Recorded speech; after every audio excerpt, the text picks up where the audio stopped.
فاتح ډېر ښه ووټ اخیستی کامیابي ورته مېلو شوې نو په هغې باندې ما نه غوښتل چې زه د ټولو ملګرو شکریا ادا کړمه چې کوم سیټونه مونږ ګټلي دي په هغې باندې هغې ملګرو ته هم مبارکي ورکول غواړم هغې یونټ کونسلو ته مبارکي ورکول غواړم کوم ځای کې چې که موږ ته ګټه نه ده موږ مېلو شوې خو هلته کې ملګرو چې کوم طریقې سره همت کړی دی کوم طریقې سره چې منډه تړوالې ده په هغې باندې زه د هغوی ټولو ملګرو شکریا ادا کول غواړم اشاره نیري والا ملګري دلته کې ناست دي هغوی په هغې حوالې سره یو ښه پوره برپور کیمپین یې کړی دی او پوره هغې لحاظ سره همت یې کړی دی هغوی له مونږ شاباشي ورکوو او دا ورته وایو چې انشاءالله را روان وخت کې به انشاءالله کامیابي به هلته کې به میلادي به تاسو هم پوره کړې ده او تاسو ته مونږ شکریا ادا کوو د زیامو د ګنډېري یونټ کونسل چې کوم زمونږ مشران دي هغوی په ډېر سختو حالاتو کې کامیابي حاصل کړې ده هغې ټولو ملګرو ته زه شکریا او شاباشي ادا کول غواړم یو شی خو واضح شو چې نن درې څلور میاشتې مخکې الیکشن و په هغې کې کوم قسمه نتایج رالل او درې میاشتې پس ته چې دا ضمني انتخابات رالل په هغې کې بیا یکسر هغه نتیجه بالکل بدله شوه یو لویه وجه خو دا وه چې په جنرال الیکشن کې خو فوجیان ناست وو کومه خبره چې مونږ کوله دې ضمني انتخابات کې ثابته شوه چې په دې کې چې فوج انوالو نه و نو د هغې نتیجه چې ده هغه بیا د عوامو د رای مطابق نتیجه ووتله اصل که وګوره په دې درې نیم څلور میاشته کې زما خیال اوس پورې څوک په دې باندې نه دي پوه شوي چې دا حکومت روان کوم طرف ته دی که معیشت ګورو ورځ په ورځ خرابېږي او هغه تحریک انصاف چې چا وی چې موږ سره داسې معاشي پالیسۍ دي چې لا موږ ته حکومت حواله شوي نه دی او د دې قوم او د دې ملک تقدیر به بالکل بدل شي زه هغه دعوې نه کوم هغه خبرې نه ریپیټ کول غواړم چې د دې بعضې اوس چې کوم وزیران دي چې هغوی په تقریرونو کې کولې چې بس دا کرسۍ چې ده دا عمران خان ته حواله کړې او دویم مرض د پاکستان ټولې قرضې به هم ختمې شي او 100 اربه ډالره چې دا هغه هم پاکستان ته میلو شي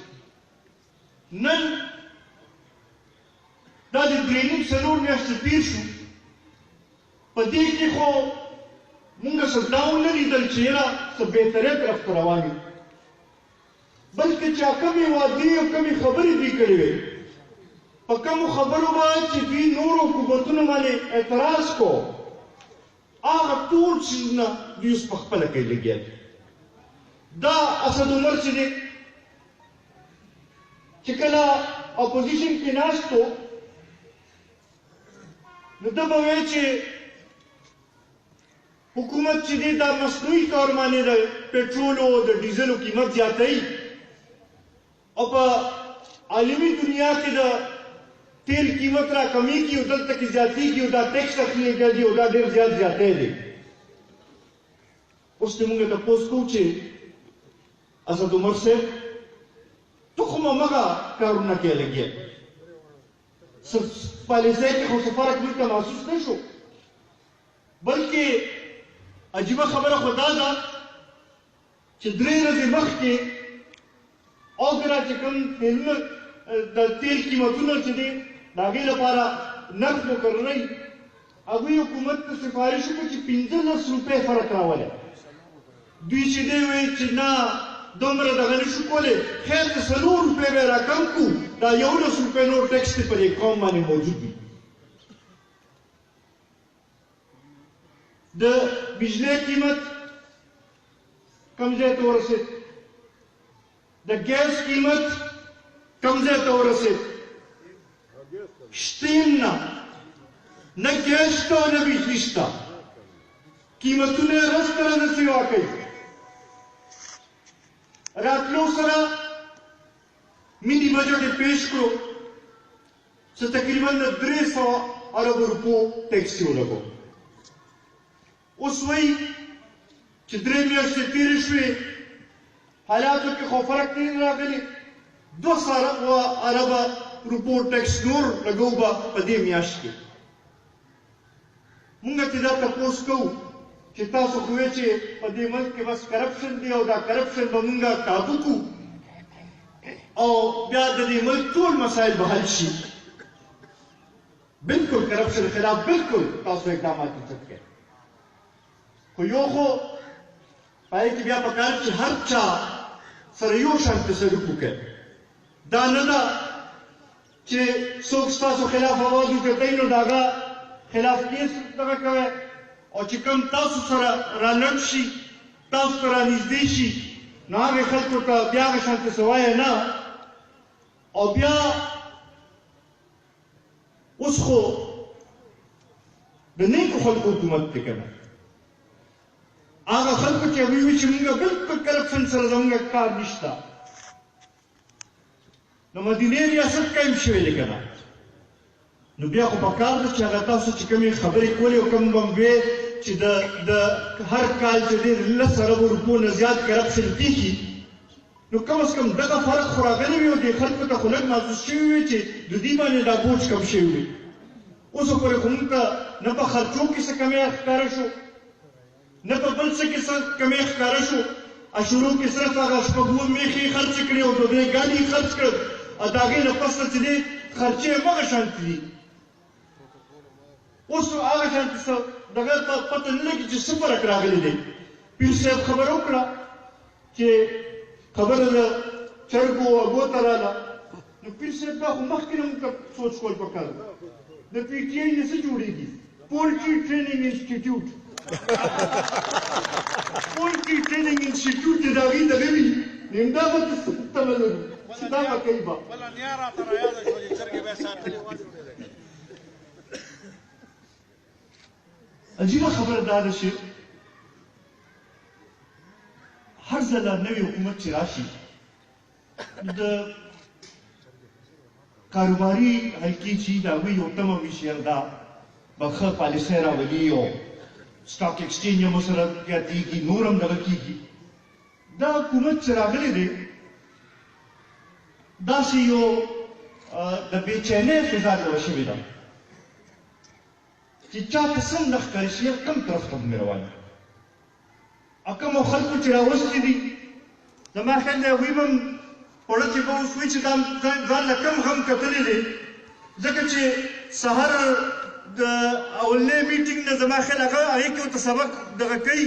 او بیا روزانه هر ګنټې پس زما خیال ورته بار بار هغه سبق وراوئ، او په دغې په ګوتې نه نیولې چلوي ځان سره رویونه چې تاسو څه نه څه رقي به کوي، نور خو داسې نه ښکاري چې د قوم مسایل به حل شي.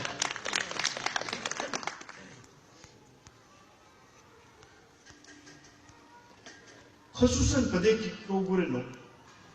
زموږ د پښتنو مسایل چې دي ډېر وروسته پاتې شو. فاټا موږ سره یو تړلې مسله ده. موږ خو دا دغه کوو چې یاره دوی به د دې د ادغام او د انضمام چې دی د دې طرف ته به زیاته توجه ورکوي. دا د 4 میاشتې تېرې شو، اوس پورې هېڅ پته نه لګي چې څه کېږي او څه نه کېږي د کې. دعوې خو دا کوي وایي چې یاره 100 اربه روپۍ به وله مونږ زیاتي ورکوو چې د هغه ځای خلکو ترقي وشي. بلکل پکار ده، مونږ هم غواړو چې دا وشي. خو د افسوس خبره دا ده چې 4 ورځې مخکې 100 اربه خو پرېږدی، هغه 10 اربه روپۍ وې چې د کال فاټا ته ملاوېدې، په هغې کې کټوتي وکړه، د تعلیم او د صحت بجټ یې د هغې راکم کړو 20% چې یاره مونږ سره پیسې نشته. نو دې نه موږ څه اندازه واخلو؟ دې نه خو داسې ښکاري چې دوی د فاټالې خبرې نه ځان بستو کوي. یو طرف ته ورځي میرانشاه ته او هلته کې اعلان کوي چې دا 100 اربه چې کوم ځای نه وي زه به درکومه. تا هغه 10 اربه چې کوم هغوی له مخکې حکومتونو ورکول هغه خو مخکې پوره کړل، بیا د 100 اربو خبرې کوه. دا ډېر د افسوس خبره ده. مونږ په دې باندې ډېر دغه کوو، د دې مذمت کوو. که دا پیسې واپس فاټا خلکو له ور نه کړی شي، په دې باندې به روز وو، په دې باندې به احتجاج هم کوو. دغه شانتې دا مونږ سره لنډ مونډه ډیم یا مومند ډیم چې د هغې یو لحاظ سره ټول تصور و دغه چې دی زموږ مشر جناب آفتاب احمد خان شیرپا پیش کړو. د هغې چې یو بل ورځ د هغې ټینډر یې کړی دی او د مدینې ریاست کې خو دا وي چې حکمران چې وي هغه بیا خپل مرضی خلکو له ټیکه ورکوي. نو د وزیر اعظم صاحب مشیر چې دی هغه وایي نه زما اوس کمپني نه ده، زه چې مشیر جوړ شم نو زما زوی د هغې مشر دی اوس، خو هغې ته ټیکه میلاو شوې ده د 300 اربو روپو. دا مونږ تپوس کوو چې دلته کې کرپشن دغه کوم ځای ته لاړل او ټرانسپیرنسي کوم ځای ته لاړه او هغه د انصاف هغه دغه کوم ځای ته لاړل. دا د دې قوم ته جواب ورکړي چې بهی دا څنګه هغه ته دا ټیکه میلاو شوې ده. آیا دا چې کوم تاسو ځان له اصولونه ایښودل چې بهی حکومت کې چې څوک وي نو هغه به د حکومت سره کاروبار نه کوي، هغه به هغه لحاظ سره دغه نه کوي، آیا دا د هغې منفي خبره نه ده؟ دا د هغې الټ خبره نه ده؟ خو خیر چې یو کس په خپله وایي چې یو ټن ښه شی دی نو د هغې حکومت ته مونږ امدایي تبه کولی شو. خیر او زکات یې ته کوه، خیر او زکات یې دې مخته دلته به زموږ خبرې وکړئ.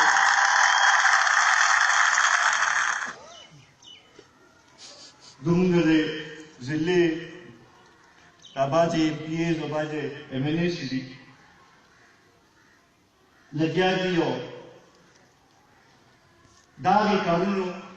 باندې بورډونه لګوي چې د کوم افتتاحګانې مونږ کړي دي او کوم شروع کړي مونږ دي یا د کومې منظورۍ چې مونږ کړي دي. پیر صاحب دا مینامان خان راته اوس وویل چې د دې شاخ نمبر 6 والا روډ چې دی د هغې یو MPA صاحب راغلی دی او خپل بورډ یې پرې لګولی دی، حالانکې د هغې افتتاح مونږ کړی و، د هغې منظوري هم ټوله زموږ وه. دغه شانتې بله ورځ شکور کې په روډ باندې دغه پریمیکس اچولې شوی دی نو MPA صاحب وایي چې دا لوی ما کمال وکړو. بله ورځ MNA صاحب تللی دی او د کتوزو فیډر افتتاح کړی چې د هغې هغه جوړ شوي 2 کاله شوي دي. مونږ ورته دا ویل غواړو چې بلکل تاسو ته موقع میلاو شوې ده، دا ستاسو حق جوړېږي، خو څه نوی کار وکړئ، د قوم لپاره کار وکړئ. مونږ هم راځو، مونږ هم وایو چې شاباش بلکل آفرین، دا تا لوی کار وکړو چې د قوم لپاره لوی پراجیکټ یې راوړی. خو دا نه چې کوم زاړه کارونه منظور شوي دي چې په هغې باندې تاسو بورډ لګوئ او وایئ چې یاره دا مونږ ډېر لوی پوره وکړه، دا ستاسو پوره نه ده. نوې څه شی راوړی، نوې منصوبه راوړی، مونږ به ټولو کې اول وایو چې او بلکل تاسو ډېر صحیح کار کړی دی او مونږ د دې تعریف کوو. خو په دې باندې که ستاسو خیال وي نو دې قوم له هغه لحاظ سره دوکې مه ورکوئ.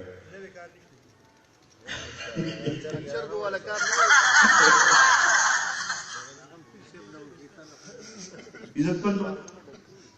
که موږ وګورو نو زما خیال دومره زر یو حکومت و اینه مایوسي چتنې پیدا شوې چې دا کب نه اوس حالت روان دی. دې لپاره پکار دا دی چې موږ ځان صحیح منظم کړو. موقع هغوی په خپله باندې راکوي لګیا دي چې موږ راپاسو او صحیح طریقې سره اوس دې حالاتو نه فایده وچته کړو.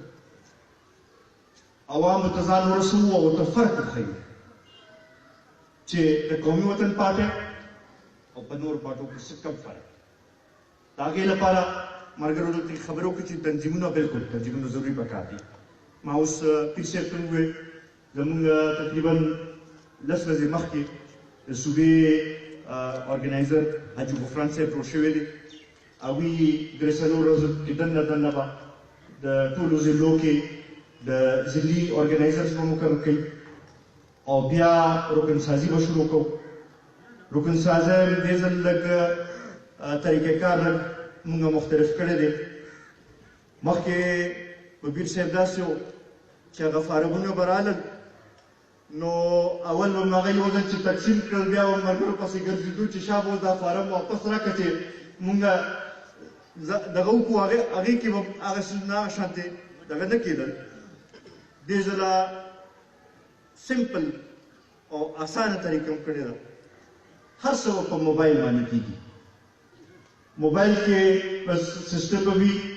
په هغې باندې به تصویر هم وباسئ فارم به هم په هغې کې وي هغه به ډکېږي چې څنګه تاسو دلته کې ټک د هغې بټن دباو کې پېښور کې به موږ سره هغه ریسیو شي او بیا په 3-4 ورځو کې دننه دا څنګه چې د ناګرا کارډ دی که نه سمارټ کارډ نه سمارټ کارډ نه دا عام دغه پی وي سي کارډ چې دی هغه شانتې پی وي سي کارډ چې دی هغه به 3-4 ورځو کې یو خو به موږ سره ریکارډ هم ټول پاتې شي او د هغې کې به رابطو او د دغه سلسله هم لږ بهتر شي بیا به د هغې باندې د ویلیج کونسل خو موږ دغه جوړ کړي د یونین کونسلو دا تنظیمونه به هم هغې سره سټارټ اخلو ښه جمهوري انداز سره به یې کوو هر یونین کونسل کې میټینګ به کوو او ملګرو ته به ووایو چې تاسو په خپل مرجع سره تنظیم خوښ کړئ بیا به ترې تپوس موږ کوو چې دومره دغه دی چې بهی تاسو اوس څه مو کړل او پارټۍ لپاره د پارټۍ پرمختګ لپاره د پارټۍ د مضبوطیا لپاره د پارټۍ د نور نظم کول لپاره تاسو څه دغه وکړل دغه به ترې موږ کوو خو تنظیم به جوړېږي د یونین کونسل د ملګرو په مرجع باندې او ښه جمهوري انداز کې دا سلسله به شروع کوو به دې سره سره په دې میاشت کې دننه دوه نور یو دغه کوو یو ما میرامان خان سره او نثار خان سره خبره کړې ده د دې زمیندارو چې دی د هغوی یو میټینګ راغواړو لکه چې زمیندارو ته هم ډېر لوی مشکلات دي او دا کم خاص کر ګراني چې کومه راغله دا کومه دغه چې راغله دې سره ډېر د هغوی په مشکلاتو کې اضافه شوې ده نو یو د هغوی یو میټینګ او په هغې باندې یو دغه او دغه شانته یو د دې خپل ضلع او د خپل تحصیل کوم شاعران ادیبان لیکوال داسې پوهه نور کسان کوم پروفیسران دا ټول به م راغونډو به نو د دې علاقې چې کوم مسایل دي کوم دغه دي هغې باندې به هغوی سره به یو دغه کوو دا سلسله مونږ د صوبې نه شروع کړې ده په دې کې مشر هم 2-3 میټینګز وکړل یو څو ما هم پکې دغه وکړل اوس چې دی دلته کې چارسره ضلع کې به هم دا دغه کوو دا میټینګز به مو سره کوو به او یو پوره موږ به ځان له دغه جوړو به چې د کم د عوامو مسایل دي د ګرانۍ د بېروزګارۍ د کم د لوډ شیډینګ کم د نور تکالیف چې دي چې په دې باندې موږ صحیح طریقې سره راپاسو او د دې قوم چې دی صحیح موږ نمایندګي وکړو دغې لپاره به سلا مشاورت به کوو به او ټول به ځان سره اخلو به او انشاءالله زما دا یقین دی چې دا کومه کارکردګي د دې حکومت روانه ده نو ډېر ژر به خلک دا خبره تاسو سره تسلیموي چې دې ملک کې که صحیح پښتون لیډرشپ شته نو هغه واحد جناب آفتاب احمد خان شیرپا ده او انشاءالله تاسو سره به راځي او ټول ملګري به تاسو سره به یو ځای کېږي به زه اخره کې یو ځل بیا د جم یونین کونسل د ګنډیري یونین کونسل د ایسارندیري یونین کونسل ملګرو ته خصوصا په شب قدر کې MC2 یونین کونسل ملګرو هم ډېر ښه همت کړی دی هلته کې صرف بدقسمتانه په 10 ووټو باندې مونږ هغه الیکشن پیللی دی هغوی هم همت کړی دی هغوی هم شاباشي ورکړو په MC4 چا سره کې ښه همت شوی دی دغه شانتي په نسته یونین کونسل کې ټیک ټاک ووټ اخیستل شوی دی د هغې ټولو ملګرو د شاباشي ورکوو به او انشاءالله دا تمه لرمه چې ستاسو زموږ دا اتفاق و اتحادي او صحیح طریقې سره موږ راپاسو نو انشاءالله دا به ورته ثابتوو چې دا ضلع چارسده چې دا مخکې هم زموږ وه نن هم زموږ ده په انشاءالله روان وخت کې هم زموږ وي ډېره